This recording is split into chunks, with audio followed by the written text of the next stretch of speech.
Oh, how did I miss that?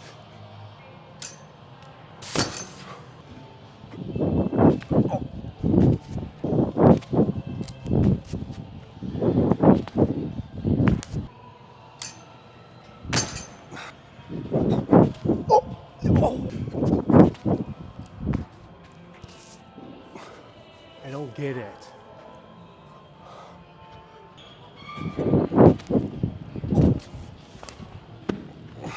Why?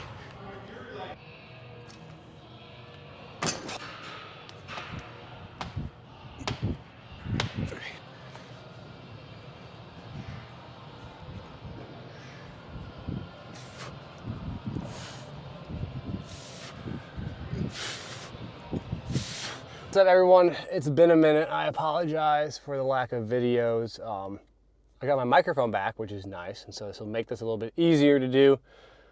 I've just kind of been behind on it. Today's workout, I'll kind of give you some summaries of the entire process, but today's workout you guys just watched is basically all centered around the fact that I don't have a court today. So I just wanted to get some really high outputs. Now it's the end of the week. So always judge your days on what day it actually is. 11 feet jump and touch is not my, it's not my best. I've done it before. But when I do them, it's normally on days that I'm feeling fresh. I have introduced conditioning back into my days. This is my third day with conditioning. It's one of the most demanding weeks because I came off of sickness. So I've been pushing the court a lot and doing a lot of explosive stuff on the court. So be able to get 10-11.5 on basically a 1.5 step approach, I'm really happy with. That I'm fine with that, good with me, works. I wonder if I do a full speed approach like on a court, because I can't do full speed on the turf because my foot will slip. It doesn't have enough grip on the turf. I wonder if I do full speed on the court with shoes, if I'd be able to get 11.2 or 11.3. They've got 11.1 before once on the court. So I think 11.3 might be possible. I got a hunch it would be. So with shoes on, 11.3 would be pretty cool. But again, that's not the point of training. The point of the training is not to try and get maximally athletic. It's to work on being a better basketball player. And again, that's one of the big issues we get into is like if I'm training, am I training to get more athletic or am I training to get better at basketball? And then people have opinions about, oh, do this in basketball, do that in basketball. So the entire process of what this is supposed to be about is I have a background in sports science.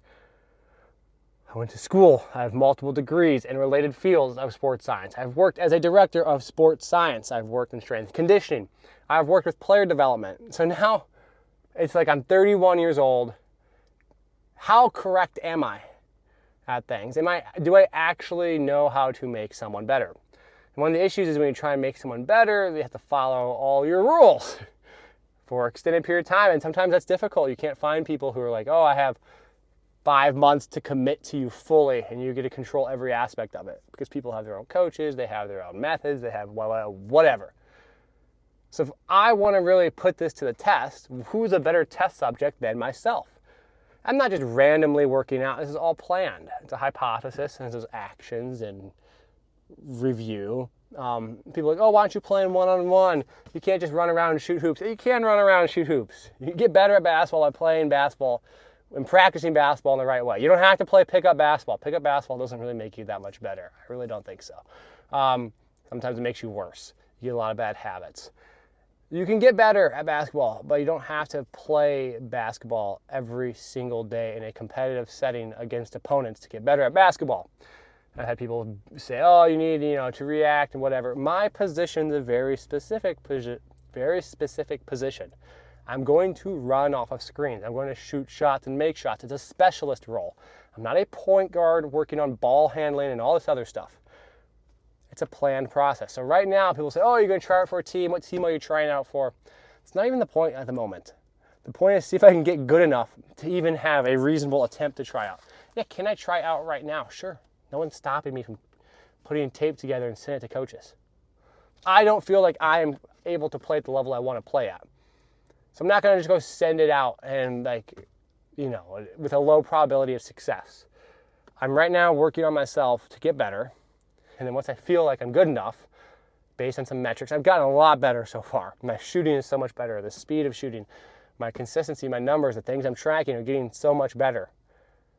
Is it going to translate to a game? We'll see. But if I go play pickup, no one's going to set me like 6 pen down screens in a row, or possessions, 6 pen down. It would be rare to even get 6 pen down screens in an entire hour of pickup. And that's what I'm training for. I'm training to play 15 to 25 minutes a game. I'm not training for any of that 4 hours of basketball. And so that gets into my conditioning. My conditioning right now, I basically go 15 to 20 seconds on lateral side to side, acceleration, deceleration, about 15 total yards. Sometimes I'll go on the court and play defense. Basically 15, 20 seconds with 40 seconds off. I'm doing it in 2 ways. One way, I'm splitting it up throughout the day, so I get accumulated volume of basically 10 to 12 total minutes. That includes the rest time. And the other one, I might go like all straight for 8 minutes, again, including the rest time. And eventually work into like a quarter. So I want to be able to do 15 minutes of this consistently. And that's super, not like 15 minutes back and forth, but total of 15 minutes. And that'd be fine. That's really good conditioning. That's tough. That's not easy. If I get to that point, I'm pretty comfortable. You don't need to do 45 minutes of like max acceleration, deceleration, because the idea is that somehow I'm put in a position where I'm guarding the most intense basketball actions possible for 15 to 20 seconds, which would be the average time like to be run for basically 9 to 10 straight possessions-ish, with a 40-second break in between.